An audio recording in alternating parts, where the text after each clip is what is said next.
When I was called to the discipline office, to be honest with you, one of the first things that came to mind was that all of my absences and coming late to first period research was finally catching up to me. In my defense, it was my last year, as I'm sure many of the seniors in this room would agree. Senioritis is real, am I right? To my surprise, it wasn't about my attendance. Instead, they told me that images of me have been making rounds. Images of me were being traded. Images of me in my underwear. I was confused. I have never taken a photo of myself in my underwear. Yet here I was, in the DO. They presented me with evidence and questioned me about my personal life. Out of everything I saw that day, there was one thing that really stuck. One word. He called me easy. Easy because according to them, obtaining these images of me was no problem. That I was easy enough that all he had to do was ask. That I was willing to give him my nudes. I racked my brain for anything I could have said or anything I could have done that could have indicated my willingness. Was I too friendly? Was I too nice? Was I too open? When did I ever say, yes, you can have it? Why did he even have to lie in the first place? And I walked out of that room not just feeling ashamed, but I was angry. Angry because I knew that I was lucky and that I had it easy. Because at the end of the day, my body was still my own. And that those images were not mine to begin with. Unlike others, it seemed as if their bodies were no longer their own.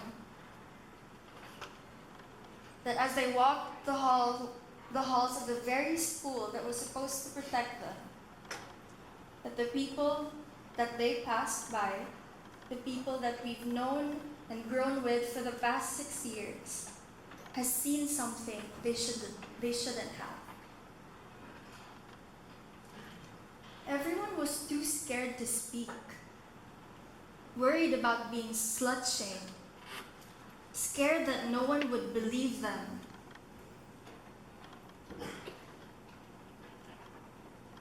We were all scared. And this trading system was built on secrecy and trust. It was built with the knowledge that, if someone were to find it, one could easily delete it. We were mere objects to them. That guy was my friend. I considered him my friend. But to him, I was just an object, something to be collected. Another card in his deck. We make it so difficult for victims of sexual harassment to speak up. Because somehow, we still can't wrap our heads around the fact that people are capable of catcalling, that people are capable of having a drive full of nudes obtained without consent, that people are capable of rape. So we look to the other side and ask, well, what was she wearing? Well, she gave you her nude, so she's probably okay with everyone else seeing it, right? We still have a hard time understanding the basic concept of consent. And even if we do understand it, it still holds little to no value because we don't put people accountable for their actions. We make it so easy for them to get away. And in turn, we've created this vicious cycle, one that has to be stopped. When this all started, we had no name for it. But we knew that for this to be successful, we needed something, a word, a phrase that stood for what we were fighting against. And that was bottled up. Bottled up because this had been going on for too long. Bottled up because the people who were in the position to make the right decision refused to do so.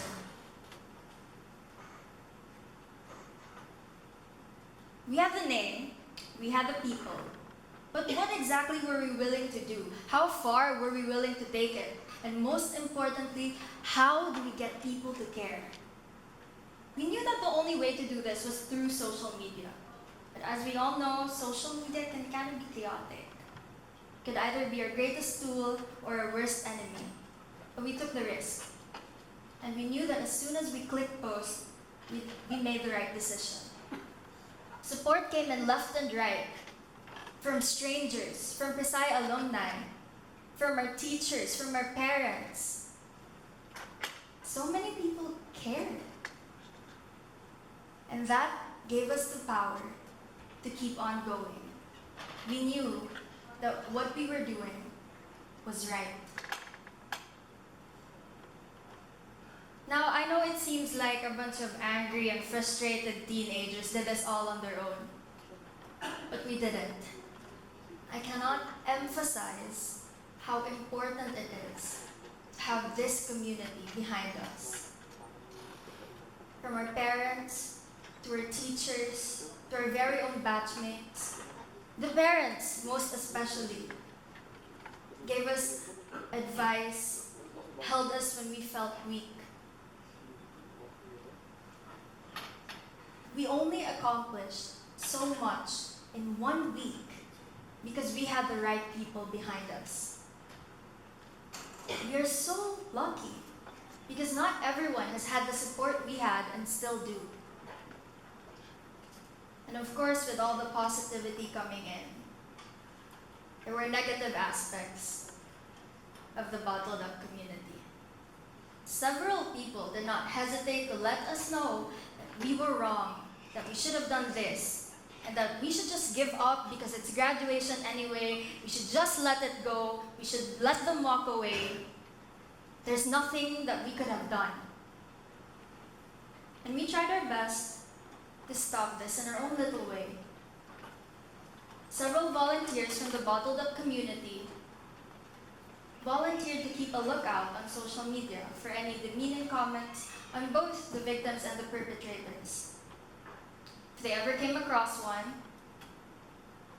they took the initiative to start a conversation and ask them why they thought that way.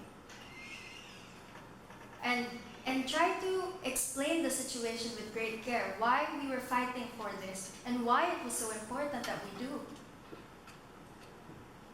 More than those who disagreed, we knew that so many people shared this anger with us, that so many people wanted to see change. But in a situation like this, in something so fragile, we knew that we couldn't let our emotions get ahead of ourselves. We had to remain level-headed and smart with every word, with every post that we put out there, because time was of the essence. And we needed to let the bottled up community know that the anger that we all shared was for the Board of Trustees, because they were in the position to make the right decision. And that this decision that we demanded of them was not only right, but necessary. As the week passed, we were all tired and sleepless. And we knew that by the end of it, we've done all that we could.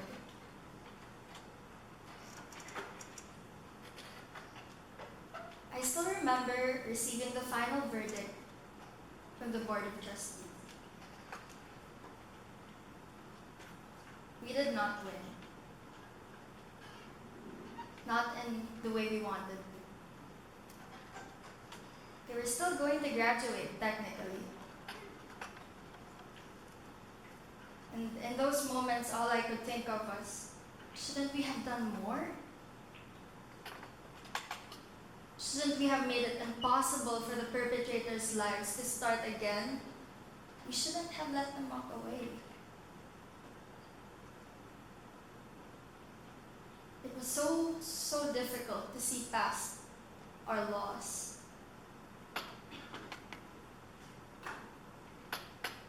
But at the end of the day, those were not our goals.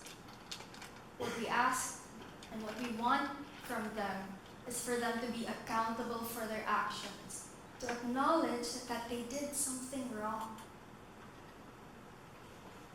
to accept that they did make a mistake.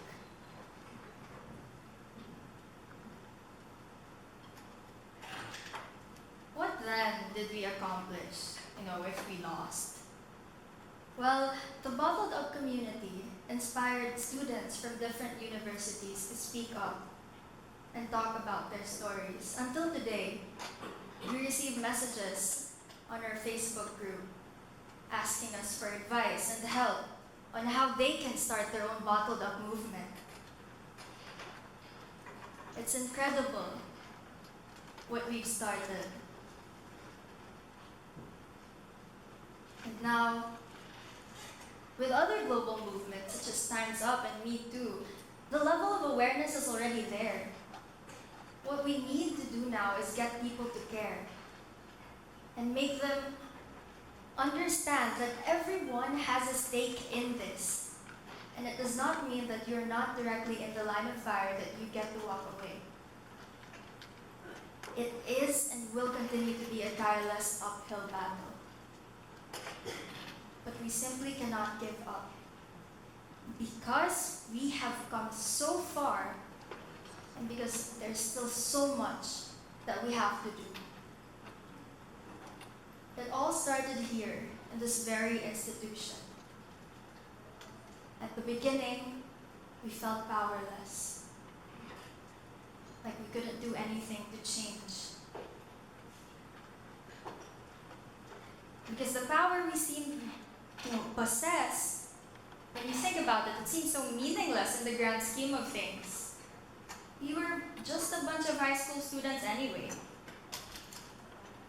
But something that I have learned, something that I've realized, is that one of the greatest disservice one can do to oneself is give that power up. What I need you to do is acknowledge that you have this power and own it. Because when you empower others, when you lift them up, when you help them recognize that they too, like you, are capable of change,